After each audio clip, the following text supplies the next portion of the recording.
Inkuru mbi iri kumvikana mu karere ka Musanze mu murenge wa Cyove. Mu karere ka Musanze mu murenge wa Cyove habereye ibiteye ubwoba byarishije abanyarwanda benshi cyane. Abandi batangira kwifata ku munwa, abandi batangira kurira. Abaturage batunguwe no gusanga umurambo w'umugore uri mu kigero cy'imyaka 60 y'amavuko yapfuye yitabye Imana, dore yuko abamwishe bamujugunye mu mugezi wa Rwibiya. Ahangaha byatumye benshi barira, abandi batangira kwifata ku munwa. Ubugenzacyaha bwatangiye gukora iperereza bufatanyije na polisi kugira ngo hamenyekane uwishe nyakwigendera uri mu kigero cy'imyaka 60 y'amavuko, dore yuko abaturage bavuze ko ku ijoro ry'uno munsi babonye ibihabanye n'amaso yabo cyangwa ibyo biboneye byabateye ubwoba.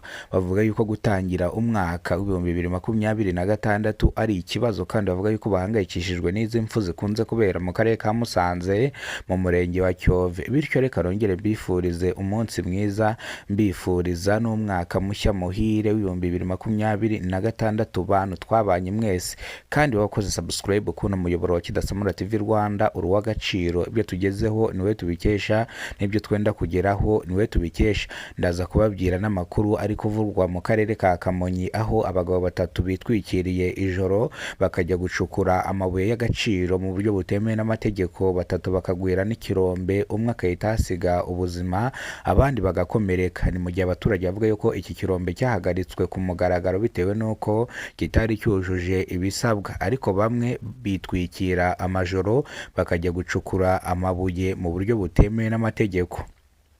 Abaturage bagaragaza yuko bano bagabo bitwikira amajoro bakajya gucukura amabuye y'agaciro mu buryo butemewe n'amategeko baba bahawe amafaranga n'uwitwa Kalisa ubagurira ano mabuye. Abaturage basaba polisi y'u Rwanda ko yafata uyu mugabo uza kubagurira amabuye agatabwa muri yombi, koko niwe utuma bacukura amabuye y'agaciro mu buryo butemewe n'amategeko. Umwe akaba yahasize ubuzima, abandi babiri bakaba bakomeretse. Reka amakuru yacu tuyakomereze mu karere ka Nyagatare, aho abagabo batatu bakurikiranwe icyaha cyo kwica inka y'uwitwa Bazambanza. Nongeye kubifuriza umwaka mushya w'2026 uzababere uw'amahirwe ndetse uw'imigisha. Imana izasubize ibibazo byanyu. Reka rero amakuru yacu tuyakomereze mu karere ka Musanze. Mu karere ka Musanze mu murenge wa Cyove, abaturage batunguwe no gusanga umurambo w'umugore uri mu kigero cy'imyaka 60 y'amavuko yitabye Imana. Abamwishe bamujugunye mu mugezi wa Rwibiya, aho polisi y'u Rwanda yahageraga igasanga uyu mumama w'imyaka 60 yitabye Imana, aho abaturage barize, abandi bakaba bari mu gahinda. Ni mu gihe iyi nkuru yamenyekanye mu masaha ya saa 4 za mu gitondo, ubwo ubugenzacyaha bwatangiye gukora iperereza kugira ngo hamenye uwishe nyakwigendera uri mu kigero cy'imyaka 60 y'amavuko. Abaturage bavuze yuko barambiwe ndetse n'impfu zikunze kubera hano. Bagaragaje yuko hari undi muntu uherutse kuhapfira uri mu kigero cy'imyaka 50, ariko yari umugabo. Abaturage basabye umutekano uhagije mwa kino cyaro cyabo kugira ngo ndetse bajye bacungirwa umutekano. Polisi yababaje cyangwa umupolisi yababajije nimba ni abanyerondo bagira bakora irondo ry'umwuga. Abaturage basubiza bavuga yuko hari abanyerondo bakora irondo ry'umwuga, ariko n'abana ibisambo bibarusha imbaraga. Mu gihe abaturage bavuga yuko aba banyerondo ari abana bumva ahantu hari kwibwa, ahubwo nabo bakihisha bagahunga, kandi bavuga yuko batanga amafaranga ibiceri 300 bya buri kwezi kugira ngo bano bakora irondo ry'umwuga bajye bahembwa. Kandi bagaragaza yuko ikindi bararira ku kagari gusa, batajya bakora paturuyi. Bityo rero bigatuma abantu bicwa, ndetse bano banyerondo ntibamenye amakuru. Umupolisi yabashubije ko agiye kubikurikirana akabahereza umutekano wuzuye, bivuze ngo agiye kubahereza abakora irondo ry'umwuga ba kinyamwuga. Ni mu gihe abaturage bahise bakoma amashyi bashimira SP ntari buvuge izina wageze hano hiciwe umukecuru mu kigero cy'imyaka 60 y'amavuko. Gusa nawe ahageze yagize intimba atangira kwifata ku munwa, ariko nk'umugabo ntabwo yari kugaragaza yuko arimo ararira, ariko yarize mu mutima we.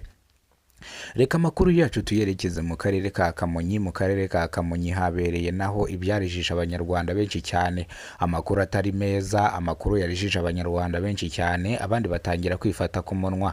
Abagabo batatu bajyaga gucukura amabuye y'agaciro mu buryo butemewe n'amategeko bagwiriwe n'ikirombe, umwe ahita ahasiga ubuzima, abandi babiri barakomereka.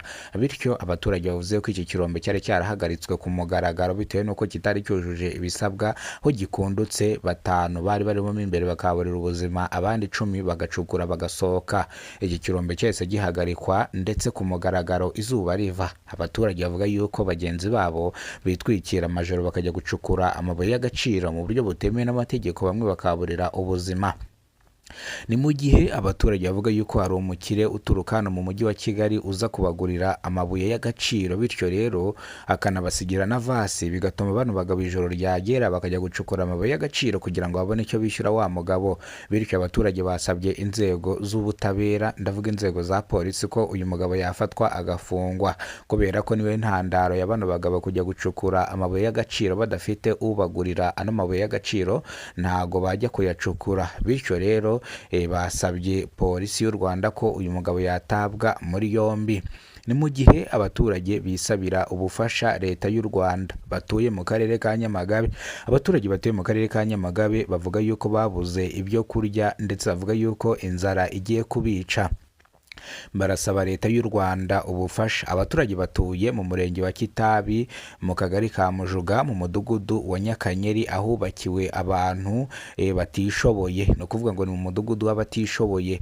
Barasaba guverinoma y'u Rwanda ubufasha, ndetse bavuga yuko inzara igiye kubicira mu nzu naho bakuraga ibumba ryo kubumba inkono, ndetse bahafunze dore yuko kubumba inkono arizo zari zibatunze n'imbabura. Ibi ngibi byarahagaritswe. Bavuga yuko basaba ubufasha kugira ngo nabo babone icyo barya, batangirane n'ukwezi kwa mbere bameze neza. Ariko iki cyifuzo cyabo bakigejeje ku muyobozi w'akarere ka Nyamagabe, ababwira yuko agiye kubakurikiranira ikibazo cyabo bakabona ibyo kurya. Ni mu gihe umuyobozi w'akarere ka Nyamagabe yahumurije bano baturage avuga yuko agiye kubashakira ibyo kurya, bivuze ngo agiye kubasabira ubufasha babone ibyo kurya n'ibyo kunywa, ndetse n'inzu zabo bazisane, kubera ko bagaragaza yuko inzu zabo zasenyutse bitewe n'uko nta bushobozi bafite bwo kuzisana. Ariko igisubizo yababwiye nuko aha hantu bakuraga ibumba agiye kongera agatanga itegeko bakafungura, cyangwa bakongera bakabona ibumba bakajya bakabumba izo mbabura n'inkono ndetse n'ibibindi, bakabona icyo barya ndetse nabo bakiteza imbere. Ibi ngibi byatumye bishima, batangira kuvuga yuko ari umuntu mwiza cyane. Ibi ngibi byatumye benshi batangira kuvuga yuko leta ikibitayeho. Bityo rero ako kanya mu masaha ya saa 8 aho bakuraga ibumba bahise bishyurirwa, aho bacukuraga ibumba bahise bahabishyurira. Ubu ngo basubiye mu kazi kabo ko kubumba inkono kugira ngo babone icyo kurya. Reka amakuru yacu tuyasubikire hano. Niba ari bwo bwa mbere ugeze kuno muyoboro wa Kidasamara TV Rwanda, ibuka gukora subscribe, ufungura inzogera kugira ngo uzajye ubasha kubona amakuru mu gihugu cy'u Rwanda kandi yizewe. Nge mwari wo mubana mwana makuru, nitwa Kidasamura, urw'inkorogoto bakora rugakonkoma.